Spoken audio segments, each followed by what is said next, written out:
Live and direct, ladies and gentlemen, welcome back to another edition of the Leadership Circle right here on the Los Angeles Tribune. And I'm excited, Isabel and David, because we have some real incredible thought leaders that have joined us again for another edition. I mean, we did this unique program with the Fagans a few days ago, and it was such a hit that we said we got to do it again.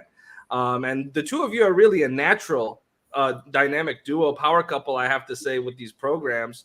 And so I'm excited because we're going to open up this week's program with somebody who has really, truly, no hyperbole, directly and indirectly impacted tens upon tens upon tens of millions of people. I mean, when we think about the personal development leadership arena, one of the biggest names that pops up to most people's minds is Jim Rohn. David. I mean, think about not just the people that he impacted directly, but the people that learned from him, the people that were his mentees, the people that he inspired and influenced to impact and change the world. And behind every king, David and Isabel and our audience, is a kingmaker, right? Mm-hmm. And so today we have a unique opportunity to speak to one of the kingmakers of this industry. And of course, I'm talking about Kyle Wilson, who's the founder of Jim Rohn International. He's a multiple time best-selling author. He really understands the leadership arena and avenue as well as anyone. And so before I sit back and let the two of you engage in a powerful conversation with him, I'm just curious, how excited are the two of you, David and Isabel? Well, look, we know a lot of people, and we don't know Kyle, so it's like, wow, okay, I've heard about Kyle, and they exist. Oh my goodness. They exist.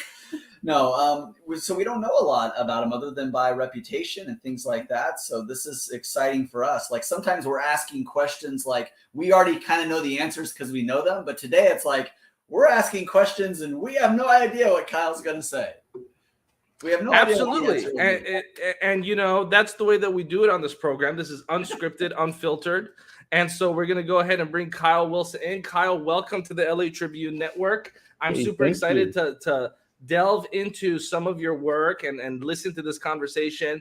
And I'll help, just spearhead it a little bit here in the beginning. Tell the folks watching, we don't need to get into, how you got involved with Jim Rohn and all of that, because that's well documented for folks that want to look it up. But what I am curious about, just to get the ball rolling, is what are some leadership lessons that you learned directly from Jim that you have applied to your life, to your business? And then we'll get into some more nitty gritty stuff later. But just to get the ball rolling here on the Leadership Circle, let's start there, Kyle. What are some things that throughout your day-to-day life, you're like, man, I learned this from Jim, and so I'm going to go left because Jim taught me to go left instead of right? Please, Kyle Wilson. Yeah, so much. He was such an incredible mentor to me. And, Jim is known for being the guy that Tony Robbins calls his mentor, Darren Hardy, Eric Worre. There's this long list, Hal Elrod. And I'm a marketer and Jim was a philosopher. So we constantly kind of butted heads. So when we first met, he didn't have a list. I took him into marketing mode because I was promoting big events. And he would say he wanted to be the guy that impacted the few, that impacted the many. I'm like, well, Jim, how about we go impact the many?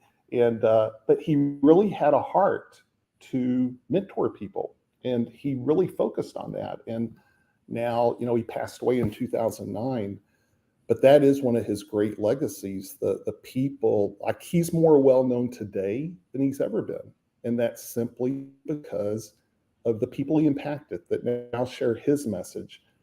And I can tell you, Jim had no desire to be a cult leader. He had no desire he wasn't into fame. He truly wasn't. He was into wealth. He would say, hey, fortune over fame. And so we always were kind of, had that little push-pull when it came to me wanting to get the message out and him just truly wanting to have impact. So that would be one of the things that come to mind, Mo. Yeah. So, and in all those lessons and in those conversations, how would you say that your leadership style has evolved over the years for yourself, for the people that you connect with directly, and those that kind of are a bit of a fly on the wall? What would you say your leadership style currently is? That's a good question. I built a company. We had 20 employees. I was the agent for a half dozen guys, including Jim, Dennis Waitley, and others.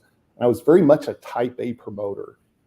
And I sold the companies in late 2007, had a 5-year non-compete. I retired for 7 years. And when I came back out, much different person. It's like I can see my flaws from back then, and I can so much more relate to Jim's leadership style, which was lead by example.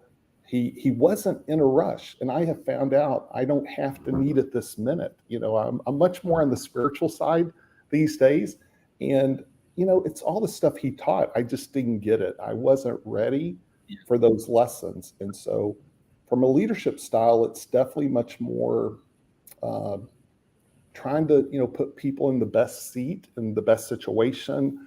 Much less about my agenda, much more about what we can go do together. Although we did get there in the past with culture, but I just think I'm a better person. And Jim was definitely just a phenomenal person and how he treated people. So I was a slow learner, but I've gotten there. And people will tell me stories, or I'll see speakers on stage that I think are a little bit abusive, and I'm not going to judge that. But I did have the opportunity to spend 18 years with Jim Rohn, who wasn't that style, and Dennis Waitley as well. And so you get to see examples of people like them. It's like, okay, that's the person I want to be. That's the direction I want to go. Yeah, I think we all have maybe a little bit of 2000 Kyle in us, or we all have a little bit of Jim in us. And one way to sort of break that up is one might be a little bit more of feeling the flow, being in a state of flow, not being in a hurry, attracting, letting things come to us. But there is also a time where it's like, it's time for me to bend the world to my way and make things happen. And I'm not trying to put some words in your mouth, but I feel like that's kind of what you're saying is, there is this balance between when do I just go out and just make it happen? When do I sit back and kind of let it come to me?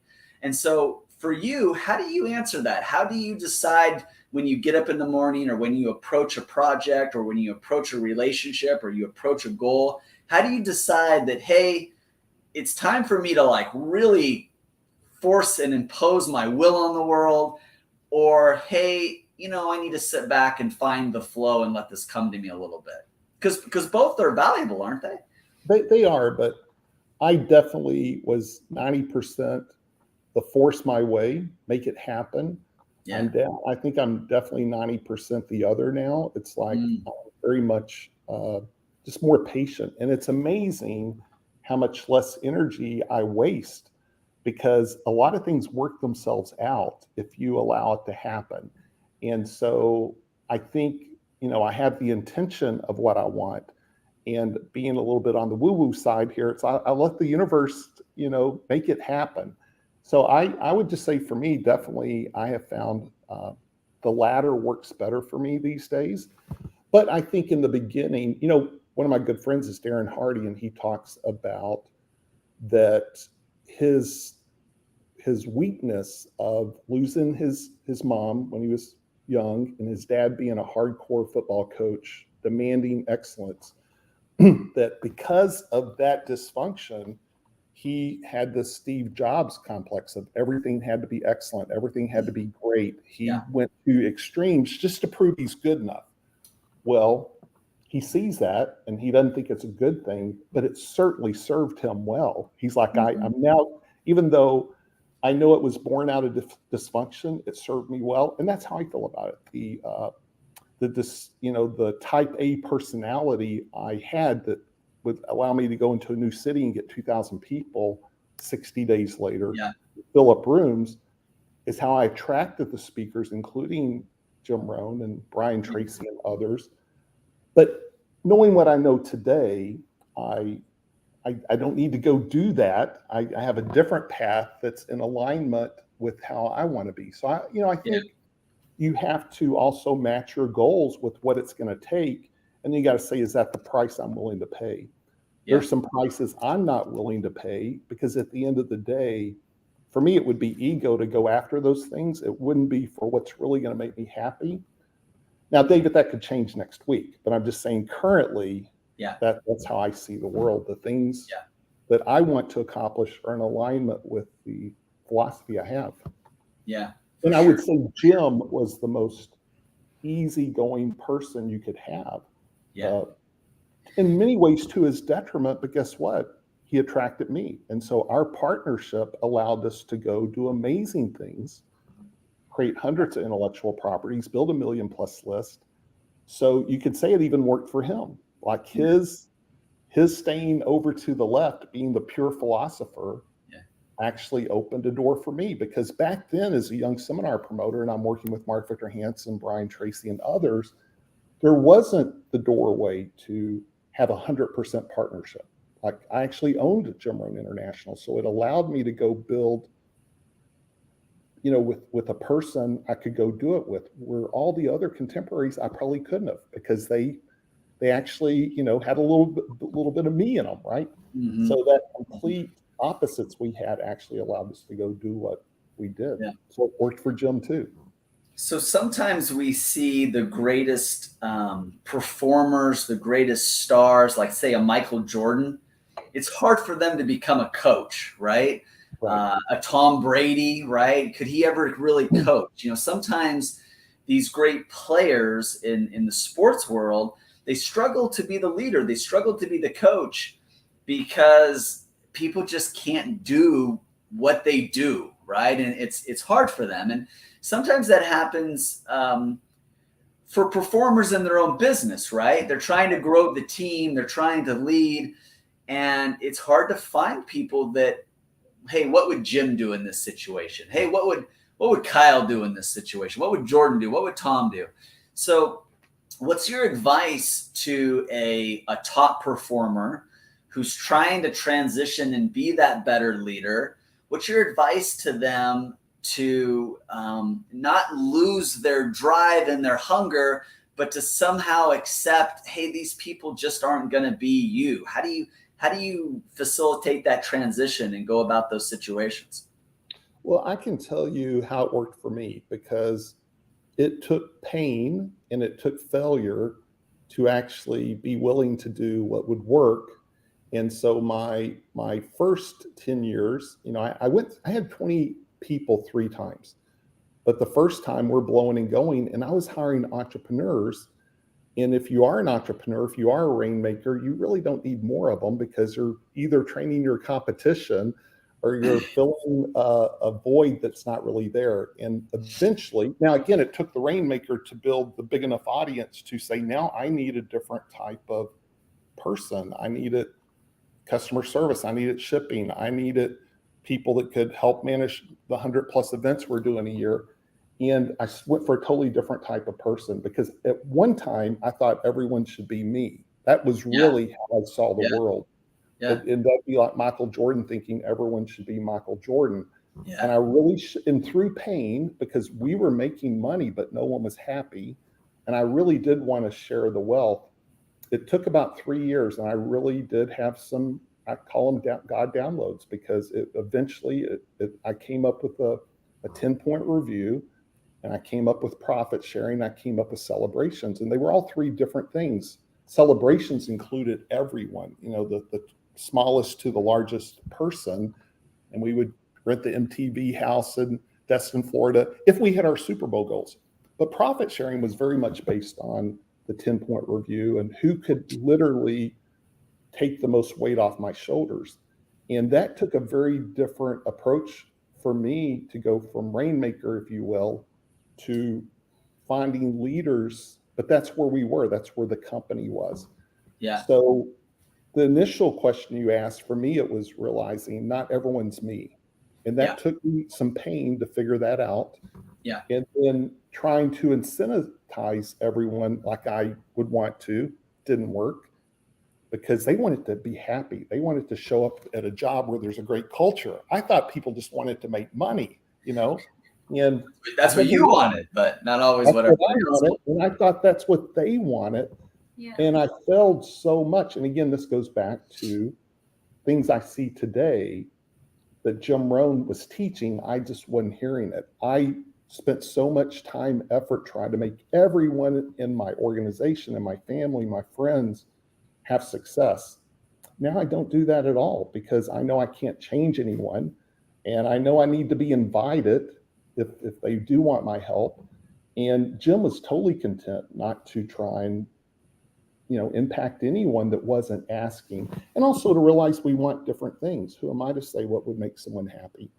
And so all that was, though, truly born out of failure. And, if Michael Jordan wants a championship and he's the coach, he's got to, figure out what that's going to, what's going to make that work. And I think so it gets down to that same desire to have results that then you're willing to change. Yeah. And I had to change that. Yeah. I didn't need to be the rainmaker anymore. I needed to be the guy that could run the organization. Yeah.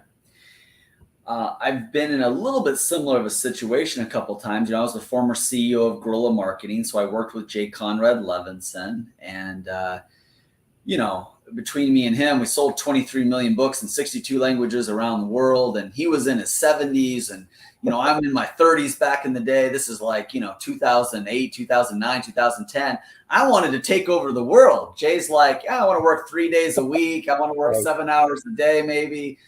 And so fortunately, my mentor, passed away at 81.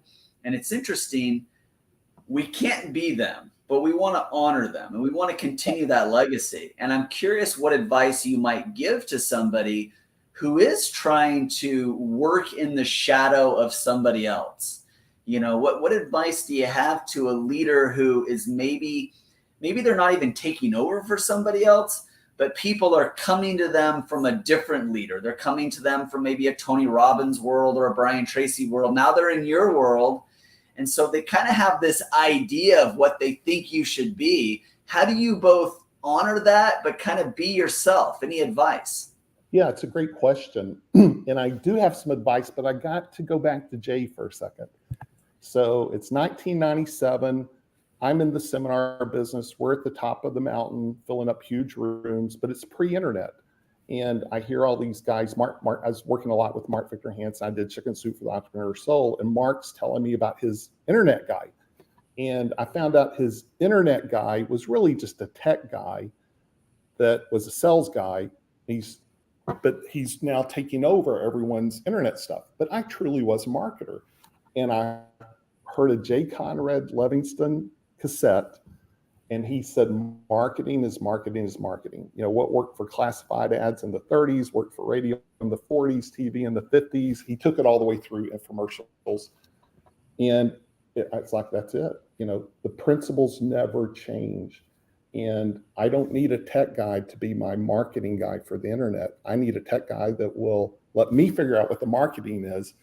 And I've always carried that philosophy, and it helped me continue to connect the dots as we transitioned into the internet. And I've always talked about that quote by Jay, and also how he wrote a book that made him 8 figures that had nothing to do with royalties, right? It's leveraging a book for all the other things. So that's so cool you got to work with Jay, because that was very impactful to me at that particular time. But to answer your question, one of the things Jim Rohn taught was to be successful, you got to learn to bring value to the marketplace. And so Jim and I had a handshake. When I made the deal with Jim, the partner, he wasn't looking for a partner. His partner owed him $500,000. So I had to create a situation that would bring value.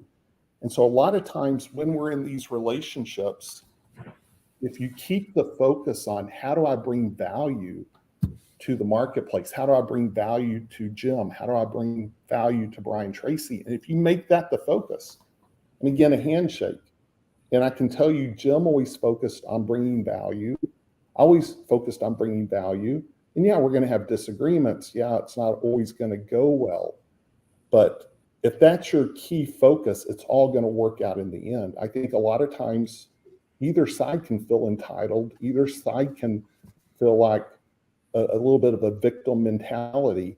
But if your biggest focus is how do I keep bringing value, and sometimes things are going to go sideways, those mentorships work out better. I've gotten sideways multiple times with the people I was the agent manager for, but as long as we both knew we're trying to bring our best for a common outcome, it seemed to all work out.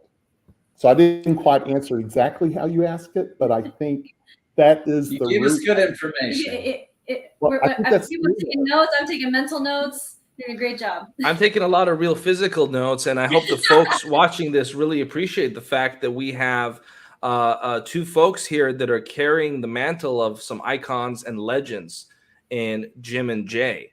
And these are the folks now that are doing their own incredible work, but also have been really inspired by some great leaders. And so I just want to point out that our virtual auditorium has folks from around the world, including our friend from Nigeria here. So I want to say hello to our African audience. I know that there is a event coming soon in Kenya that we will be sponsoring by way of promoting it, and which we're excited about. And Kyle, before we bring in some other folks to join this conversation, I do want to talk a little bit about the incredible books. I see behind you, you have a series of amazing books, and you've really done a great job of compiling some thought leaders. You do have a book coming up. Please talk a little bit about this book that's being released at the end of the year. That's something that you and David have in common. The two of you have really done a great job of working with some awesome thought leaders from around the world.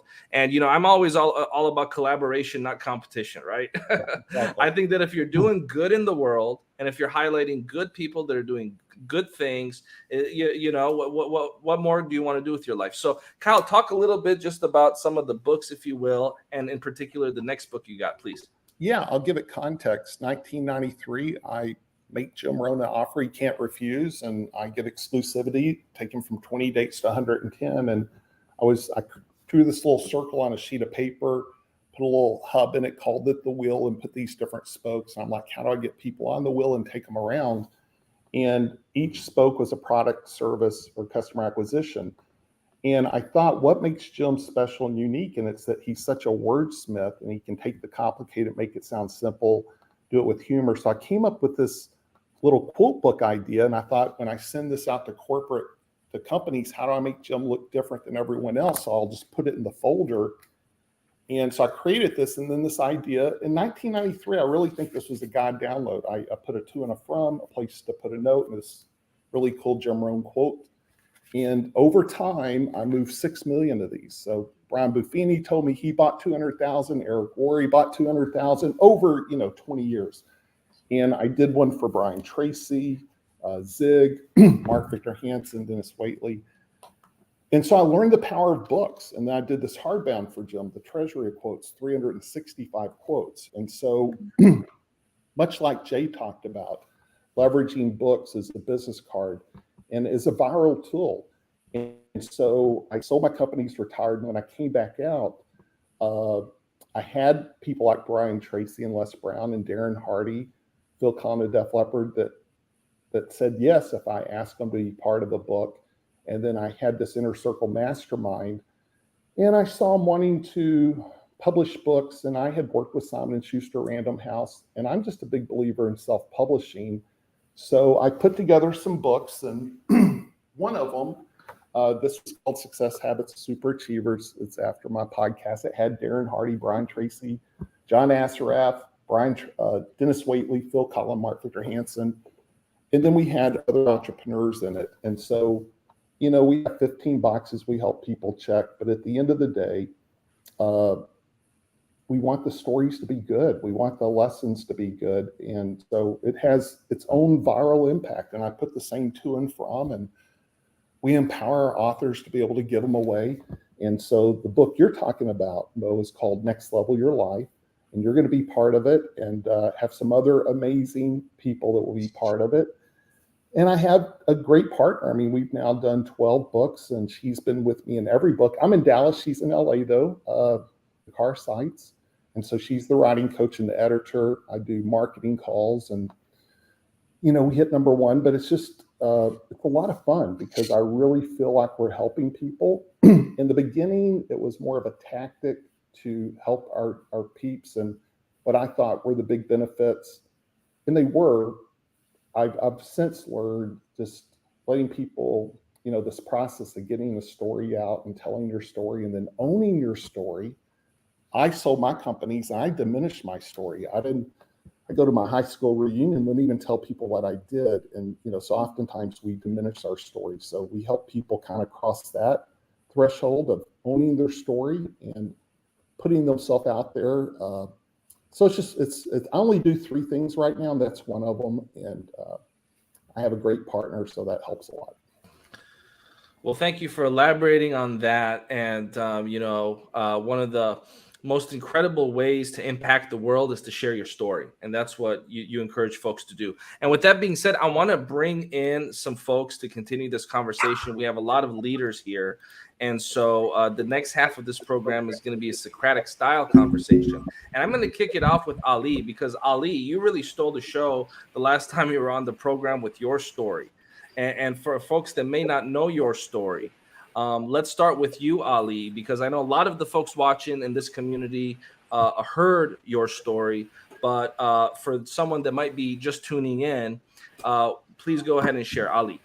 Yes, sir. And I just want to take like 15 seconds and just share my gratitude for Mr. Wilson and for Isabel and David and for the conversation that you were having. Totally inspiring. And I grew up studying and learning from the greats that you have mentioned. So it's truly an honor to be in your presence, even if it's virtual. But hey, it's the new age that we're living in. But for everybody, I was just accused that I stole the show. I promise I just borrowed it. I wasn't my intention to keep it. But without taking any more of the time, I was born and raised in Morocco, Northwest Africa. And the reason I am the happiest cat you will ever have around, I experienced homelessness. I experienced child molestation, child abuse, physical abuse from 5 until 15 years old. It's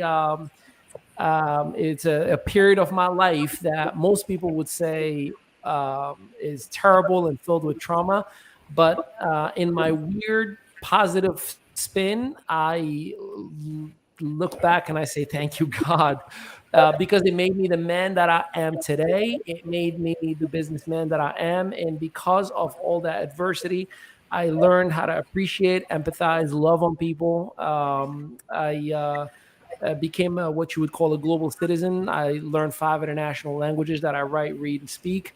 I went from the kids who said me no English to taking advantage of everything this country has to offer. And for those of you who live in the United States, let me just tell you, man, it's the greatest country in the world, regardless of your political views. If you ain't taking advantage of it, thank you, because you're letting me have it all. But it is the country that removes any and all excuses in any way, shape, or form. And I love every single second of it. I love people. And for those of us who are in this room right now that we may not know each other just yet, I love you. And one day you'll find out. And that's my story. I'm going to stick to it. I was just wondering how well you knew Elizabeth Cousins, because you look like you were in her house. I thought that maybe you guys were in the same room or something. So no, it's a little bit more than that. It's funny you've mentioned that. So Elizabeth and I started a relationship as mentor-mentee. So whatever Ali does, Elizabeth will say, I'm going to do it, because she's that good of a coachable student. So I'm she grateful. bought the same house and same piano that you bought then. Yeah. Yes, that's exactly it. Yes, this is definitely not a green screen. This is totally how we are living, identical in our lives. Elizabeth? You never know the influence you will have on another person. It shows. You are right on that. And now the world knows it, right? Yes, let's switch over to you, Elizabeth. I see your Facebook. I told you that I was kind of following you around a lot. I had to kind of double check, like maybe there's more than one Elizabeth Cousins, but there is at least one Elizabeth Cousins out there that sure seems to be traveling a lot. Now, is that you or is that somebody else? Definitely me. I just came back and I'm on my way to Jamaica soon again.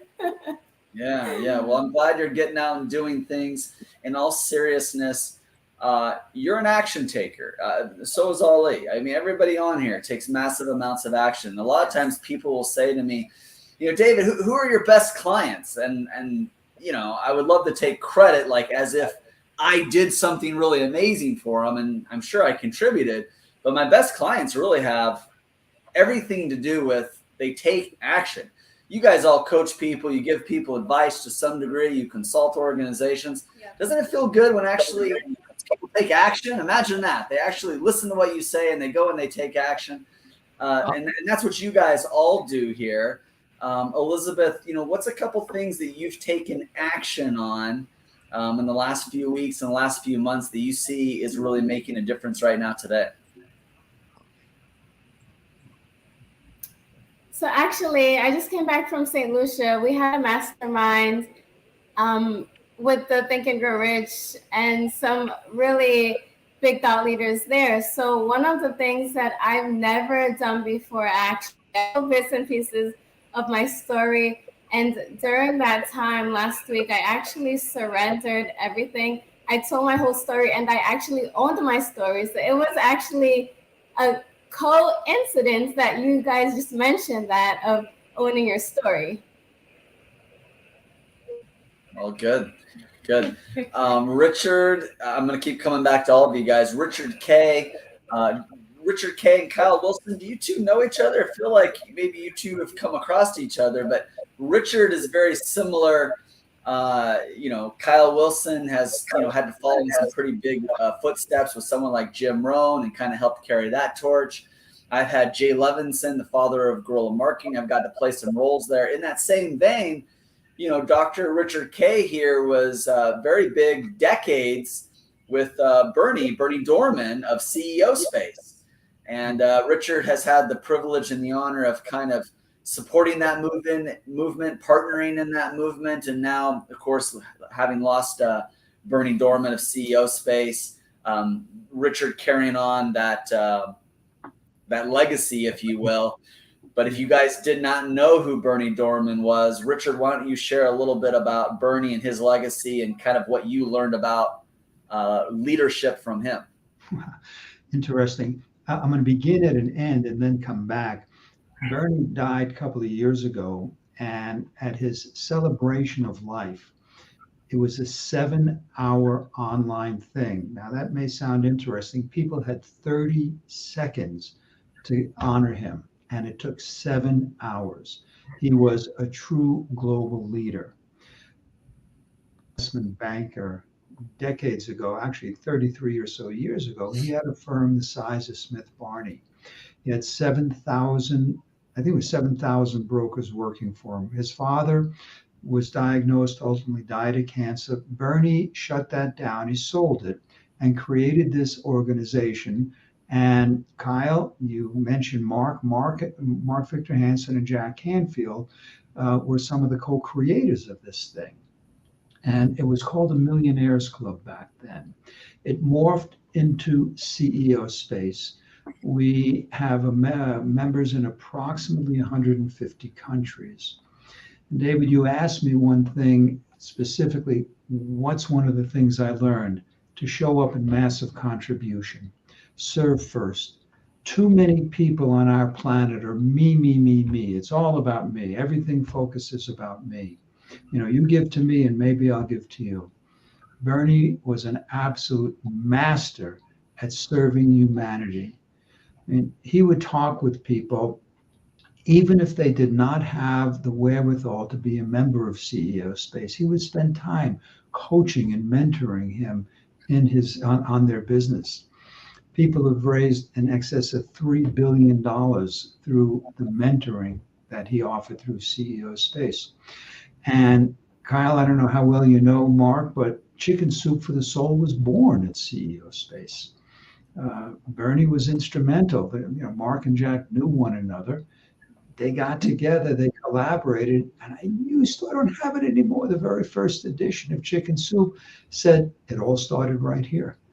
So Lisa Nichols came to CEO Space about the same time I did, about 24-ish years ago. And she, of course, is a internationally renowned person about global change. And that's what CEO Space is. Forbes said it's the #1 business conference, and it's morphed to online since his passing, like the rest of the world, like we're doing here. And people live in a culture of collaboration and cooperation. So thanks for asking, David. Well, that really wasn't what I asked, but it's okay. Kyle did the same thing to me. He still gave really good information, but didn't always answer questions. We'll come back and maybe we can learn a little bit about Bernie's leadership style that you learned from. And I'm halfway. I know Richard really well. He was just at my home a couple of days ago, so I can kind of tease him a little bit. But Isabel's dying to ask Ken a question, so go ahead, Isabel. Dr. Smile Roken. Hello, how are you? I'm doing great. You have worked around the world and traveled to some amazing places. I've seen you in California. I've seen you in Arizona, Las Vegas, and there's a plethora of other places that you've gone to as well. Cruise ships. Cruise ships. You've worked with some amazing leaders. And so I'm curious, who is at least one that has stood out to you the most in all of your travels and all the people you've connected with? Who stood out to you the most and why? Well, I think it would be Dr. Greg Reed. And I thought you were going to say David Fagan. You really missed an opportunity there. Ken. He did not say the top two, David. I'm sorry. Keep going. Sorry, I just had to mess with I do actually love how I've seen you at enough events, David, to actually give you the accolades that you are a person. No, I should have never said that. Now I can. It's not necessary. David gets enough celebration as it is. Yeah, I should have never made that joke. I apologize. Go ahead.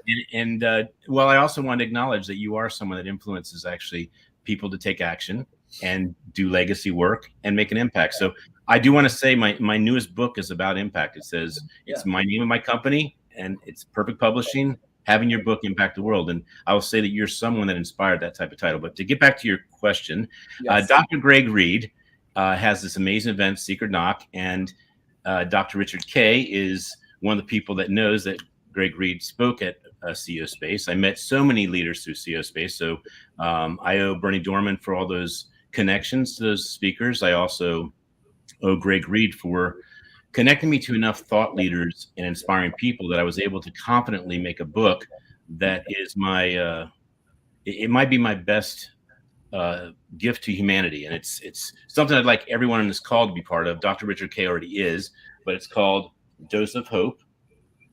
And Dose of Hope is a 500 author book, 10,000 pages electronic, 12 800-page books. It's going into print of the 6th copy. And a gentleman, Robert Peterson, just brought up Kyle Wilson today and said, you have to meet Kyle Wilson. I did not know I was going to be on a call with him today. So Kyle, hello. And I have found that the reason people have impact as leaders is because they love who they are enough to spend the time, the money, the resources to create a person that they actually respect and will give that gift to the world in the context of a purpose. And the bigger that love is for themselves to create a person they're proud of, the bigger the purpose will be that gift is that will have that impact. So this book is just showing people who've given up on hope, that are either hopeless, depressed, suicidal, that stories like the ones that you will hopefully share, David, Isabella, Kyle, and everyone here, I would love to be able to share your story to 20 million people that don't give up on hope. Yeah. It's the only thing that's going to get you through the next step. It's the only thing that truly always matters, because if you lose hope, you lose dreaming, you lose action, you lose everything. So hope is a big word to me. And someone in New York, his name's Mark King, told me an acronym for hope, which I really thought was beautiful. And that was hold on, pain ends. And so I think that's a really appropriate aspect. And DOSE stands for dopamine, oxytocin, serotonin, endorphins, which are the chemicals that come alive when you feel like you're winning and you have hope. Yeah, no, that's great. One of the things that we love to do on this show is we really like to celebrate leaders. And all joking aside, Greg Reed is one of those leaders that's great to celebrate. So we've had, Kyle Wilson celebrate some people like Jim Rohn and Brian Tracy, and the list goes on. And, Richard Kay kind of celebrated, Bernie Dorman and his legacy. And, we're all taking the chance to do that. Even Elizabeth and Ali have some people, and you bring up a great addition to that. But I think that one of the things that's entertaining and useful is for us to teach through other people, right? And how someone becomes a legacy leader. And I'm going to borrow the words from another leader, John Maxwell here. How someone becomes a legacy leader is when they're gone and they can no longer do anything for themselves anymore, we choose to celebrate their life. And anything from Mother Teresa to Buddha to Queen Elizabeth to Abraham Lincoln to you decide, Jim Rohn, right? J. Conrad Levinson, us choosing to talk about their life, us choosing to celebrate the things and the examples that they were, is proof that they are a living, legacy, or now just a straight legacy. And so I wanted to give everybody the opportunity to do that. Ollie and Elizabeth, you didn't take quite as much time, so I wanted to give you the opportunity to weigh in on that as well. But Mo, you've come in a couple times. Is this you giving us the hook, or? Well, first of all, I really enjoyed sitting back, writing these notes, and what an incredible job all of you are doing of providing value to this audience. When Ken started mentioning terms like dopamine and all these brain terminologies, it reminded me that it's a good time to plug a real incredible event that's happening in a few weeks. If you've enjoyed listening to Kyle Wilson, Richard, of course, Isabel and David, then you definitely want to sign up for an upcoming event where you can hear more from these leaders and other leaders, such as Michael Beckwith, Joe Vitale, and many more big speakers that we have not yet announced. So be sure to sign up at nsciencesummit.com. I believe that in about 4 or 5 days, the complete lineup will be announced. So if you do know somebody that is a speaker that can add value, that you can have them refer to Top Talent Agency and have an application process. Or if you're an audience member, you can go ahead and sign up so you can attend this dynamic 4-day event. And with that being said, I want to take a quick break. We'll come back in about 1 minute with Kyle Wilson, David Fagan, and all these incredible legends.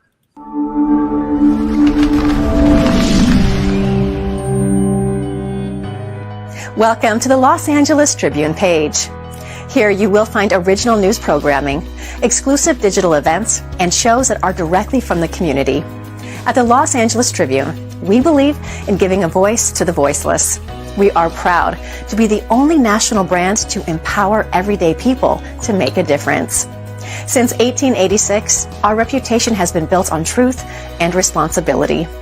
Thank you for watching and making a difference. For general inquiries, contact today.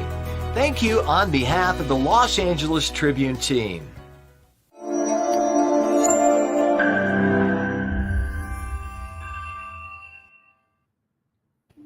Okay.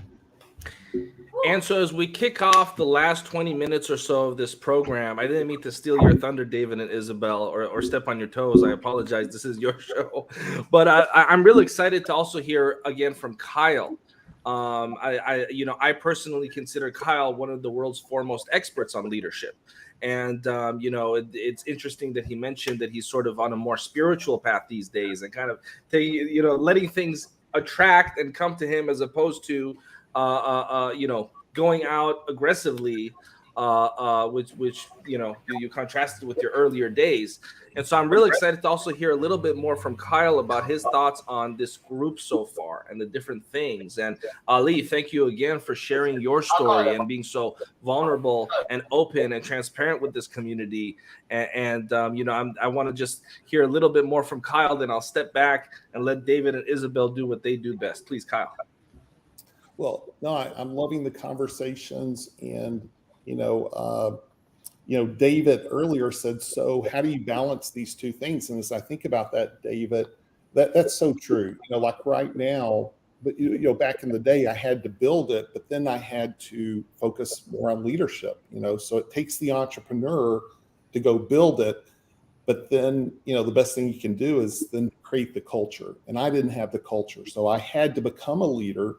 And I kind of think about that now. I came out of retirement. I started a mastermind. I think I did all the right things in the beginning, the things Jim Rohn teaches. But eventually, as that mushrooms and that grows, that has allowed me to take a different tact. I don't have to be in hunting mode or aggressive mode. I just now need to do a great job of relationships, the things that are a little weaker for me. I've got one muscle pretty good, and it's the other muscle that I have the greatest need, but I did have to build it first. And so, Jim Rohn would say, some people you got to say speed up, and some people you got to say slow down. And I still see people that need to slow down sometimes because they're doing too many things, but it's not the right things. And then some people need to quit going to seminars and actually get to work and get things done. And so Yes. I've always had the ability to go create. The weakness was to nurture what I've created. So I'm glad you called me out on that, because I just sit here thinking the reason I can be in that space is because when I came back out of retirement, I did go build something that now needs more nurturing than it does building. Yeah. I think it's easy for us to say as we get more established, slow down, just feel your way into it. Well, it's easy for us to say because, we've made it to a certain point. Sometimes you're kind of new to something and you can't help but to be like, I got to go make something happen. So you're right. Sometimes it's speed up, sometimes it's slow down. And I still want to hear, especially from Elizabeth and Ali.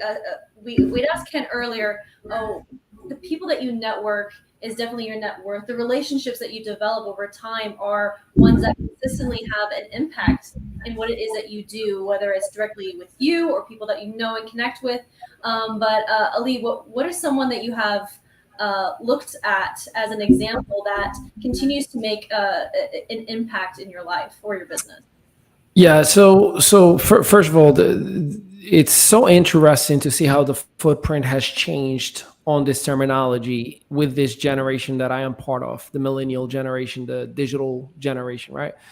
You ask somebody for legacy, and the first thought, and I talk about this with a lot of groups all the time, like, hey, what legacy do you want to? I want to buy my mom a house, and I want to have the Lambo, and the mindset is always into the lifestyle. And while I appreciate that side of it, the fun part of it, I think it is misunderstood that legacy, for me at least, is weighed by the impact that the person has on you or on the masses. The bigger the impact, the bigger the legacy. When you hear of the late Bob Proctor and the legacy that he's created forever, and my heroes, the Jim Rohns, the Zig Ziglars of the world. For me, I don't, they are, and I'm not trying to push my philosophy on anybody, but I don't see death as a real thing. It's just a part of this physical world, but I think people live forever. And I appreciate that these greats will be forever alongside with us. And thank God that we have video footage and audios and books and things of that nature that represent that for us. But I can give you a list of individuals that I admire, and they still are continuing putting an impact, whether they are in physical form or not. I just hope, and if I can take this opportunity for my generation, the so-called millennial generation and younger, it is so important for us to remember what life was like before, a 15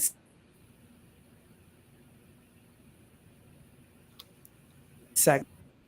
I do certainly, with everything within me, appreciate the opportunities that we have. I mean, you're talking to a kid that went from totally homeless, saying me no English in a third world country, to building a company in 5 different continents in 5 languages and working with 60,000+ individuals. There is a reason that happened. I'm not lucky. I work really, really, really, really, really hard. Well, I'm a little lucky. I'm in America, but I work really, really, really, really, really hard. I hope that my generation remembers or wakes up out of this matrix of social media, as important as I know it is for what we do in this time and age that we are in. But it is very important for us to, I thank God every day that I lived before social media, because I still remember how to interact with human beings. Yeah, one of the things that we wanted to get out of this from Kyle and Richard and all of you, Elizabeth, is how do we lead by following? And interestingly enough, we're kind of already answering that question just by you guys asking. Kyle following Jim Rohn is in a way leading. And it's interesting that sometimes leadership happens through following other leaders. And, there's that interesting dynamic about that. And I kind of want to give people a chance to speak to that, but I want to make sure we give Elizabeth more time because she hasn't had as much time. Go ahead, Isabel. Elizabeth, with the travels that you're doing, the connections that you're making, what is an example that you can share with us of how traveling and opening yourself up to the world and all of its experiences can make a lasting impact? Looks like Elizabeth's actually frozen. Oh, no. Oh, no. We went over there and she's frozen. She's just thinking.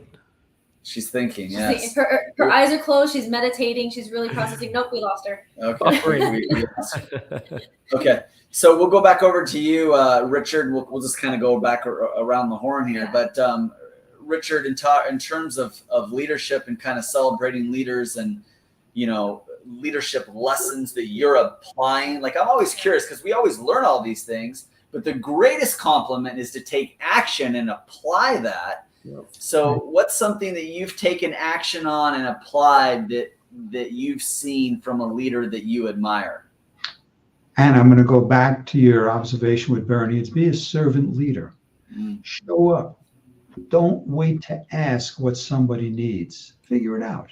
And if you're a little bit off, so what? Stand there and step out of significance, step out of ego. Just show up, serve humanity. David, I think I teach something. I teach a program in negotiation, and most people think negotiation is I win, you lose. I used to teach level 2, I win, you win, great enhancement. Then I went to level 3, I win, you win, and our community wins. What I talk about now is level 4, I win, you win, our community wins, and humanity wins. If we step into everything we do as does it serve humanity, we wouldn't have all this stuff going on in the world today. It would have a different model. So there's just some of the things I've accumulated over the decades that have been privileged to serve other entrepreneurs. I like it. The way that we are able to take the lessons of our leaders, icons that we have looked towards for advice and insight, it truly subconsciously or consciously shows us the way and the map of how we want to live, how we want our legacy to be left behind, the communities that are reached. And to continue to do that, whether it's your legacy or following someone else's, is a lasting impact for everybody. Yeah. So we'll give Ken and Kyle another chance to weigh in on something, but somebody asked me something in the last couple of days about some of the different leadership roles I had. And some of the leadership roles I've had have been through volunteer organizations, like nonprofit organizations. And I realized I've really learned the most leadership skills when they were volunteers, right? You can't really incentivize them with more money.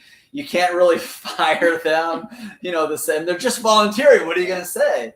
But sometimes that's actually made us, it can make us better leaders. So Ken, have you ever had to lead some volunteers, and what did you learn? And Kyle, I'm going to give you kind of a similar question. Well, I think you have to learn to volunteer and actually what it is to serve before you can actually lead. And I think leadership is when you are showing people how you are striving to be your best, but also pulling the best out of them. And I think that's where leadership really glows the most, is that when you cause the inspiration of someone saying, I didn't know I had this in me, but I'm learning from you that I can be greater because I'm becoming a leader too. And I think leaders cause future leaders. So that's probably my my volunteer spin. I know that didn't answer it correctly, but I've noticed that's the theme, is do not answer David's question. Yeah. The theme is I just get you started and you say something intelligent, and that's all we're looking for. It's just intelligent things. And David, I'm going to step back because I don't want the Roku logo to cover your face, but we do have a new special guest that's joining us here to close us out, and that's of course Lady Crystal Richardson, and who has been listening and paying attention. And I think that she's getting some technical stuff going there, and I want to make sure that she can hear us. Crystal, can you hear us? Let's go ahead and unmute her because we want to get her thoughts on this dialogue. Go ahead and unmute yourself. Yes, hi. Christelle. And we're going to wrap up soon in just a couple minutes here. But we wanted to actually hear your feedback. You've been listening and paying attention, and you're a leader in your own right. And so we're going to give you an opportunity to open and close. You're going to be the Rex Sykes, because Rex told me to get lost earlier. He's the only man on planet Earth that has permission to talk to me that way. But he did get replaced. So we got a new closer. Christelle, you're going to close out the show.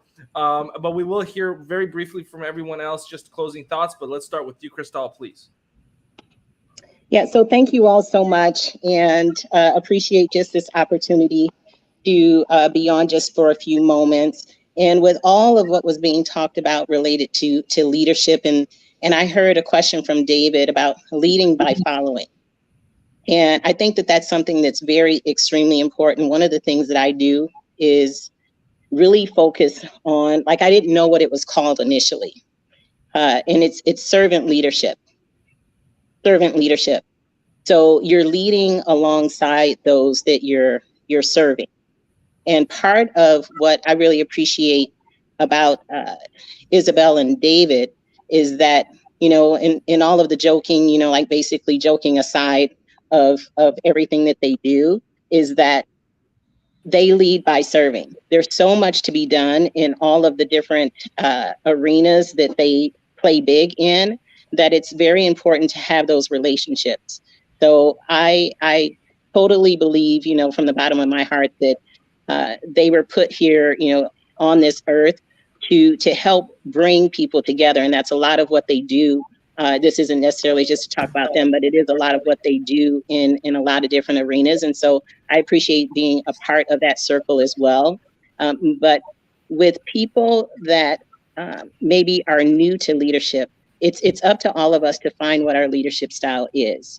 And so for me, I've gravitated towards servant leadership because I really truly believe that we all need to just kind of dig in and understand where we're walking in another person's shoes. You can't totally do that by any means because we all have our own circumstances and situations. But the more that we understand about one another, the more that we can spread kindness, we can spread that dose of hope that Ken talks about. And I'm happy to say I am one of the people that is in that book. And the world obviously needs more kindness, and it's up to people like us to have a leadership circle where we can depend on one another, we can thrive together, we can, you know, lean on one another's shoulders when needed, and really have where it's a family type affair. And so I know that, you know, with all of the people that we have, you know, that have been on, you know, there's, you know, different little jokes here and there, different little, you know, stabs here and there, but it's all in fun. And we need to be able to have fun with those that we love and that those that we care about, as well as take care of business. And so, again, I really appreciate being able to be on. And even, you know, Dr. Richard K. With Bernie, I just really loved him and really loved the relationship of, you know, Richard has really been instrumental in my life too. Even when he didn't necessarily know, you know, just checking in on me and just sending his notes to invite, you know, to various things was very extremely important, especially when I had COVID and double pneumonia. There were a number of people that reached. I think we lost Christelle, but I know that Kyle has to actually sign off here.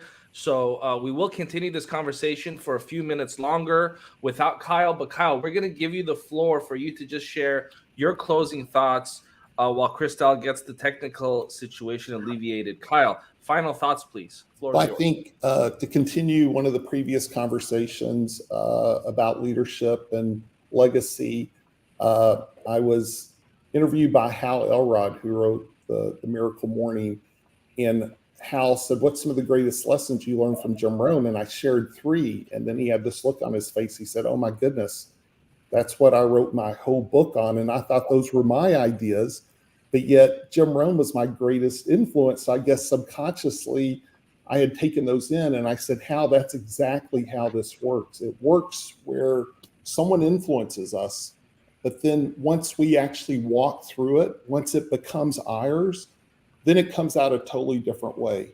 And so Jim might have said it Tony Robbins, Darren Hardy went and experienced it through their own life. They share it. Now that energy, they're energetically connected to a whole different group of people. So mentors influence us, but it becomes our own. And once it becomes our own, that's when it has power. And so, as leaders, we have the ability to influence others truly when it becomes their own. And I totally agree. Just accepting people where they're at. We have no idea what people are going through. People are geniuses. Everyone's a genius, and it's up to us to be able to not put people through our own lens, but to try and see and learn from other people. So I think that's another key to leadership, is just being able to really value what everyone brings to the table. And Mo, thanks again for inviting me. David, Isabel, so great talking to you guys and everyone else on the panel. I do have a heart out. I have a inner circle call, but thank you so much. And hey, I'm looking forward to the upcoming event, Mo. Absolutely. Thank you for that, Kyle. It was a pleasure and privilege to have you here. And of course, the event that Kyle is referring to, again, is the upcoming Neuroscience Summit, which features some of the biggest thought leaders in the self-help world, and also neuroscientists and folks that understand the science of success, the science of wealth creation, and the science to harness the power of the mind. And so we have some incredible thought leaders that will be announced soon. We have folks like Michael Beckwith and Jill Vitale, Marie Diamond, among other folks.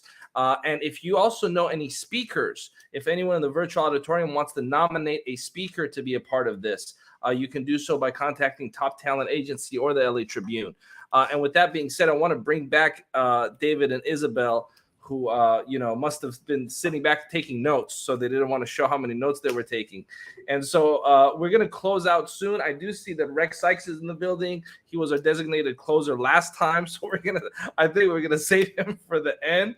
But David and Isabel, please, the floor is yours. The next few minutes while we close out.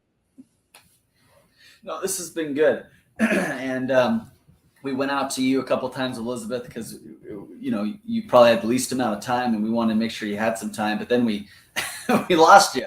So what Isabel was asking you is, we're all been kind of sharing mentors and leaders that have influenced us, and how we're both learning from those leaders as well as leading by following them. So this is a great opportunity for you to celebrate some people that maybe you're following right now, that maybe are inspiring you, and you can pass along and celebrate them in a way. So you guys got to take yourself off mute there. And did you freeze up again? Uh-oh. Oh, nope. Oh, here she comes. I'm here. Can you hear me? Yes. I can. Did you hear the question? Did you want to celebrate a leader that you're following? Yes. If I had to pick one, it would definitely be Ali Madawi. Seriously. And since we already celebrated since we already celebrated him, pick somebody who isn't on here, but we did hear how you celebrated him before. What's another one? Maybe somebody who's even already passed on. Is there somebody like that? A book that you're reading, or? Yeah, Napoleon Hill. Yes. Oh, Napoleon Think Hill. and Grow Rich. That book has changed my life. So Napoleon Hill, yes, I would say that. And is there a woman, that I want to give everybody a chance to do this? And Isabel's like, we need more women on here, and I want to make sure Elizabeth gets a chance. And is there a woman here, not necessarily on here, but is there a woman out there in the world that's really, you like her style and you'd like to pattern certain things off of? Anybody you want to celebrate? Yes, Adora and Christine from Dining Divas, they've really inspired me this past weekend. They were at their mastermind, and if it weren't for their strength, I wouldn't have shared my story right then and there. I kept running when it was my time, actually, and I actually just let it all out and surrendered that last day, and I gained so much strength from everyone there, and I was just so elevated. And I am on my way to inspiring the world. Nice. Let's switch the same thing over to you, Crystal. And we kind of lost you for a second there too. Same question to you. Who would you like to celebrate, and who's somebody that you're kind of following after a little bit? Yes, I would say Sharon Lecter. We actually just honored her at our Women of Impact and Innovation International Summit that we had this past weekend here in Arizona. I was trying to get Isabel over there. She was on another event, the Love event, which I spoke there as well. But Outwitting the Devil and Rich Dad Poor Dad, all of the books she has written, a number of books, have been really, really instrumental in my life. And there were so many hands that were raised when it was time for us to honor her on whose lives that she has touched. And so not just with her books, but with her words of wisdom. I was only supposed to interview her for like 15 minutes, and we ended up being on for like about 35 or so. And it was just, the wisdom just kept coming and kept coming and kept coming. So to have a real live legend in your life and being able to honor her with our International Innovology Award, which is innovative philosophies, and not just philosophies, but how you have had impact in the world, was just phenomenal. So I really appreciated having that time to sit with her, interview her. She's been on a number of my shows, and we've spoken together on other stages like Think and Grow Rich and whatnot. And it's just really great to have an actual relationship with a real live legend. Yeah, I think it says a lot about us, or we can learn a lot about a person in terms of who do they read, who do they learn from, right? Who do they follow, who do they look up to. So I hope everyone's kind of catching the spirit, whether you're on this right now or you're listening at home. It's kind of a fun question. And as we do more of these leadership circles coming up, and we're going to give Rex a chance to answer as well. But it's interesting to see, who we're drawing wisdom from, who we're putting our own spin on. In some cases, Crystal, I see you following Sharon, but also adding your own version and your own wisdom and your own teachings. And that's a lot of fun too. And that's a big compliment to you. Mm-hmm. Thank you. Rex. Yes, I'm here. So Rex, we want to give you the opportunity to close this out, but also to share an individual that you've looked towards, someone whose legacy you have looked at and patterned after, and even taken and changed in your own way, making it your own. Wow. Well, I'm not going to answer that the way you might expect me to answer that. No one does. It's okay. No one does. Good. So I answer by saying, first off, you asked the question about women. Oh, thank you for the book. That's cool. Get the book, and I'll give you a training to go with that. But the point is I have. Thank you for doing that. I've been influenced by so many people in my life, and many of them were women, and they're not women that you would know, and many men who you would not know. They're not famous in that regard, but they've had a profound impact on me because they taught, they worked, they lived from the heart, they were thoughtful, they were caring, and they were kind. And my greatest leader that I learned from right now are my girl dogs. And I say that because whenever we go to the dog park, everybody says hi to them. They love them. They're known as the greeters. They're friendly. They've never had an incident. They get along with everyone, children and other people. They are just happy creatures. They live their life and they're thrilled. And when I come home, if I'm gone, they're just excited to see me. And they give unconditionally. So where I learn is from a variety of sources. And I've been blessed to be in front of the public for 55 years or so. And of those years, what I've discovered is, what I've presented to people is to teach people how to know what's important to someone and to be able to recognize what's going on in another person, verbally or non-verbally. Yeah. And people wear their values on their sleeve. You can tell who they are, as the Bible would say, by their actions and by their fruits. So talk is cheap, but their actions are what will betray them or uplift them every time. So I will also say this. I don't like the concept of leader. that we use, not here, but currently, because most of it comes from examples of military leadership. That's my girl, Bailey. She's 4 years old and she's just adorable and loving. She's right here, by the way. And Sasha's over there. Because it comes from the military. It comes from the idea that we lead people into battle and that we have to stand up and somebody's declared a leader. I never call myself a leader because if other people want to call me that, that's fine. But I'm a tour guide, and I'm there to help people on the journey. And really, true leadership comes from trying to help people release. There they are. Release all the value, all the goodness, all the resourcefulness, all the opportunity, and all the infinite possibilities and wisdom within them, and to draw that from them, as opposed to try and put something on them or direct them to go somewhere or to push them in a particular area. It's that elicit from people the best in them, and then with the idea that they will be better and they will share it and they will outlast you and outlive you and thrive and go on beyond you. So kindness, compassion. I suppose the example of Jesus in the Bible being a shepherd, a shepherd cares for the flock as opposed to just leads the flock.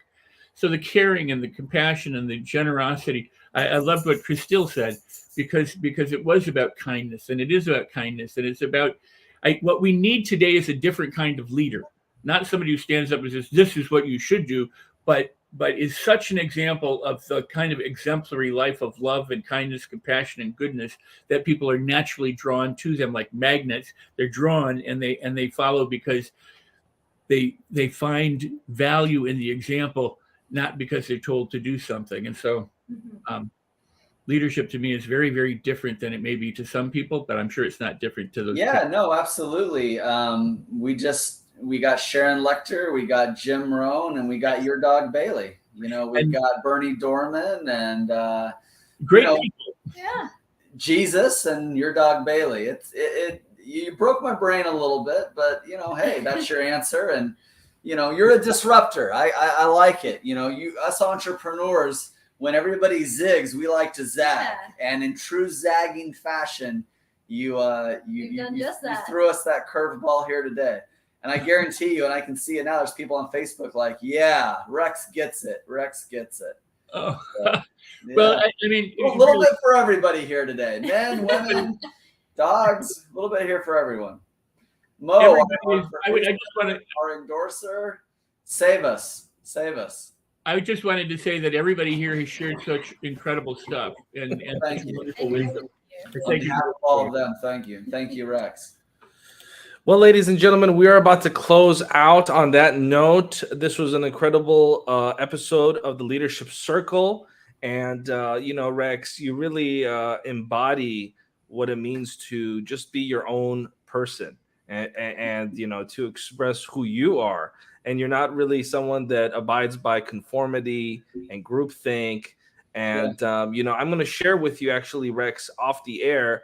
Rex is also a good friend of mine, and I consider him a mentor as well. And I'm going to share with you actually this poem, this Sufi poem about the wisdom that a Sufi master garnered from a dog.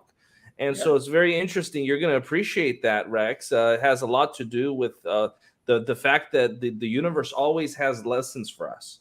They say that when the student is ready, the teacher will appear. Well, the question that I ask is, what would it look like if we're always ready? What does it look like when you're ready 24/7? Well, that means that the teacher is everywhere, is it not? And so with that being said, ladies and gentlemen, I want to thank David and Isabel. Again, a quick reminder, mark your calendars, October 20th to 24.